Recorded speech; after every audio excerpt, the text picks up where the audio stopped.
I will try to bring the idea of a modernity in explaining the movement, Gulen movement. And before doing this, let me clarify why I have chosen this keyword. While reading some texts written by Gulen, I have recognized that I can't understand them.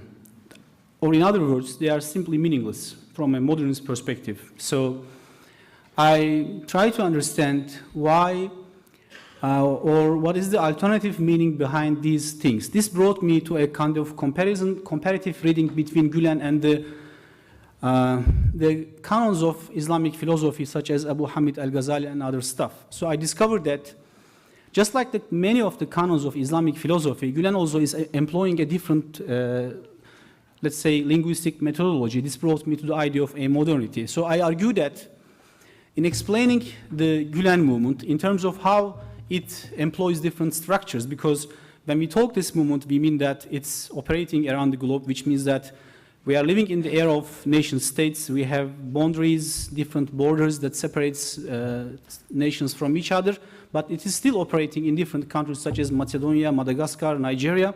So the first question is how it is possible, how it is effective in such a boundary-based modern state system. The second question is, again, about the idea of a modern, how some non-material ideas such as legitimacy, knowledge, and epistemologic forms are being produced.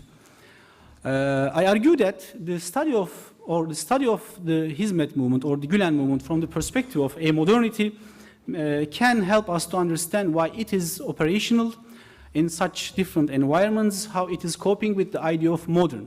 The problem about a modern networks of Islam is they were rejected by the modernized elites of Islamic world. So in many Islamic states, including Turkey, we have these radical modernization agendas. So the elites came up with the idea that we no longer recognize them.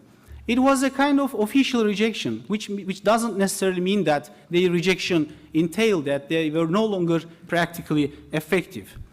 But in the Gulen case, while analyzing how such a movement can be operational in different societies, even though they are, they are separated according to modern boundaries, I find out that the movement operates mainly through these amodern networks. So these modern networks actually is an operational corridor for the movement. Second, they are also a kind of source of security and legitimacy. At this point, I think it is better to ask how does Gulen approach to modernity in general? As I represent him as the representative of a modernity, first of all, there is no direct rejection of modernity, but it is a kind of negotiating with modernity.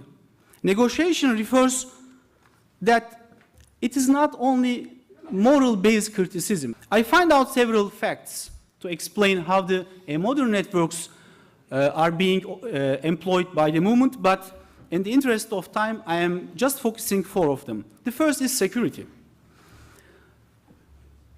As we all know, since Bauman, modernity is about these boundaries. The modern notion of security is about these institutions and boundaries. In other words, modernity has an obsessed idea of security which is very linked with the institutional aspect. So it means that the lexicon of modernity is to a large extent defined according to government, state, territory, homeland, so on and so forth.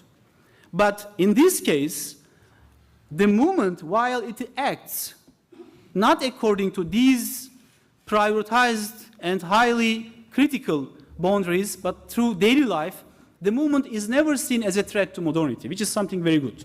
It's not risking, but on the other hand, it creates its own security mechanism. Because since it is indifferent to modernity, when you read, for example, Gulen, such institutional aspects as city, civilization, state is never appreciated. It is quite important. We know many Islamic scholars who do not pay attention to the idea of state, but most of them appreciate city and civilization. But in Gulen, interestingly, even such institutional things are not appreciated.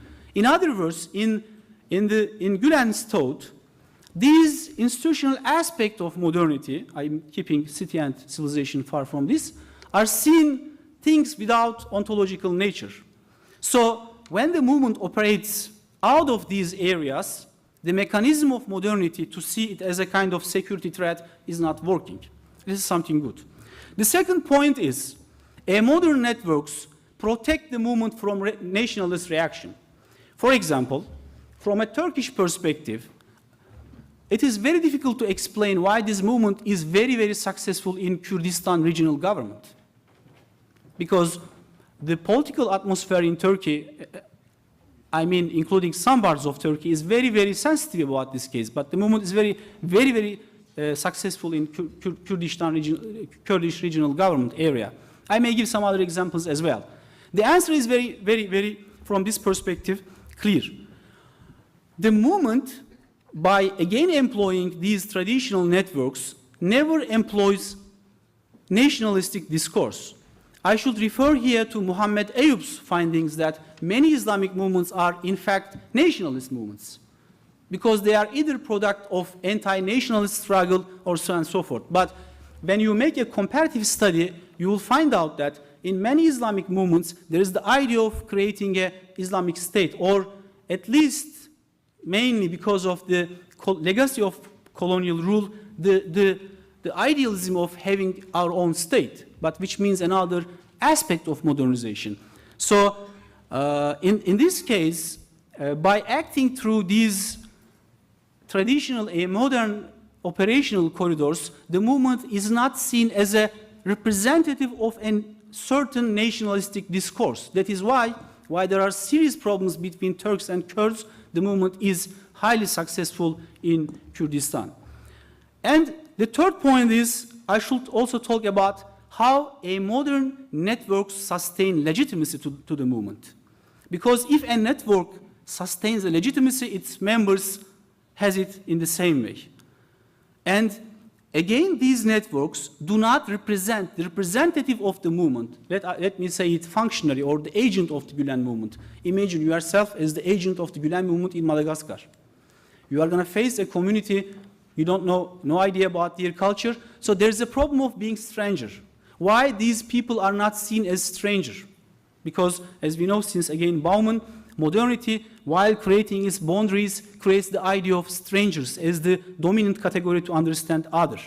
So how come the functionaries or the agents of the movement are not seen as strangers? It is mainly these modern network, especially among Islamic community, so they are being seen another representative of these Islamic networks. And finally, how these final point is another sample to explain how a modern networks help the movement. It is protecting the movement from political divisions.